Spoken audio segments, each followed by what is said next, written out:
नमस्कार।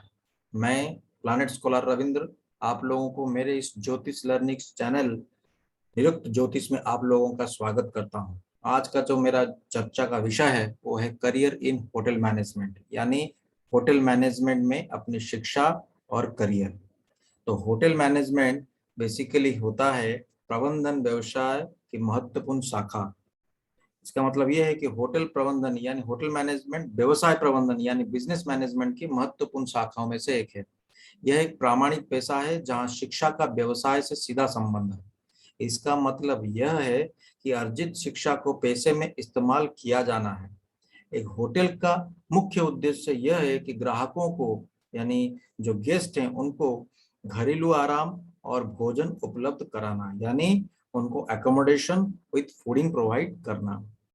Hotel management में diploma, graduation और पोस्ट ग्रेजुएशन स्तर के कोर्स उपलब्ध हैं, जिन्हें इस पेशे में शामिल होने से पहले ही किसी व्यक्ति को पूरा करना होता है। तो आइए हम इसे एक होटल प्रबंधक यानी होटल मैनेजर की कुंडली में विश्लेषण के एक उदाहरण से समझते हैं।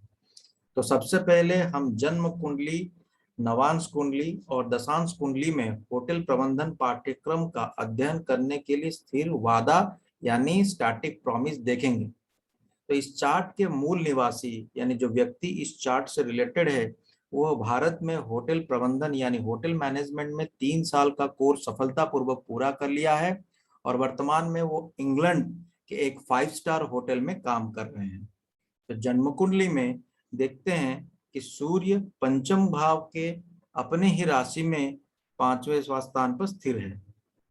सूर्य भी शुक्र के नक्षत्र में स्थित हैं, जो कि 10वें और 11वें भाव के स्वामी शनि और चतुर्थ भाव के स्वामी चंद्रमा के साथ दूसरे और 7वें के स्वामी भी हैं। शुक्र के अलावा दूसरे और 7वें के स्वामी को चौथे घर में बैठा है और 10वें घर को देख रहा है। नवमांश कुंडली अगर हम देखते हैं तो यहाँ पर 5वें भाव का स्वामी और 10वां भाव का स्वामी मंगल शुक्र से जुड़ा है, जो 7वें भाव में चतुर्थ भाव और 11वें भाव के स्वामी भी हैं और दूसरे भाव पर दृष्टि दे रहे हैं।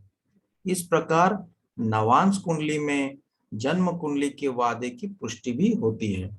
तो दशांश कुंडली अगर हम देखते हैं तो यहाँ पर भी 5वें भाव और 10वें भाव का स्वामी मंगल चतुर्थ भाव और 11वें भाव का स्वामी शुक्र के साथ चतुर्थ भाव यानी चतुर्थ घर में जुड़ा हुआ है और दूसरे स्वामी सूर्य और 10वें का स्वामी यानी घर को देख रहा है।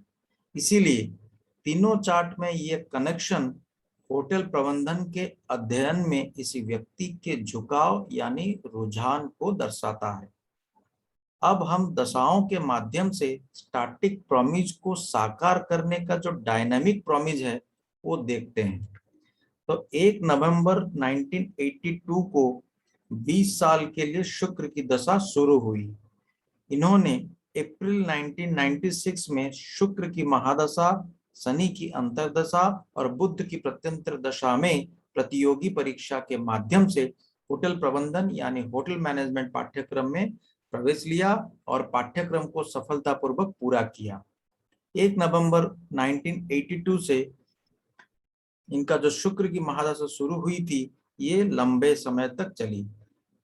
शुक्र की महादशा जो ये नो को मिला तब अप्रैल 1996 में शुक्र की महादशा में, शनि की अंतर्दशा में, बुध की प्रत्यंतर दशा में यह प्रतियोगिता परीक्षा के माध्यम से होटल प्रबंधन पाठ्यक्रम में प्रवेश लिया और पाठ्यक्रम को सफलतापूर्वक पूरा किया। तो शुक्र महादशा स्वामी होकर दूसरे और 7वें भाव के स्वामी हैं, जो चौथे भाव में स्थित हैं और 10वें भाव पर दृष्टि दे रहे हैं। शनि अंतरदशा स्वामी होकर 10वें भाव का स्वामी भी है और पंचम भाव में पंचमेश सूर्य के साथ स्थित है। प्रत्यंतर दशा का स्वामी बुध तृतीय भाव का स्वामी है और छठे भाव के स्वामी 10वें भाव के शनि के साथ पंचम भाव में स्थित है। तो यहाँ ये सब ग्रह महादशा लॉर्ड, अंतरदशा लॉर्ड एंड प्रत्यंतर दशा लॉर्ड सेवा देने वाले यानी सर्विस देने वाले क्षेत्रों के साथ चार्ट में दशा लॉर्ड्स के संबंध से या दशा लॉर्ड के संबंध ने इस व्यक्ति को प्रतियोगिता परीक्षा के माध्यम से होटल प्रबंधन यानी होटल मैनेजमेंट पाठ्यक्रम में प्रवेश दिया। तो यह था आज की कुंडली का विश्लेषण।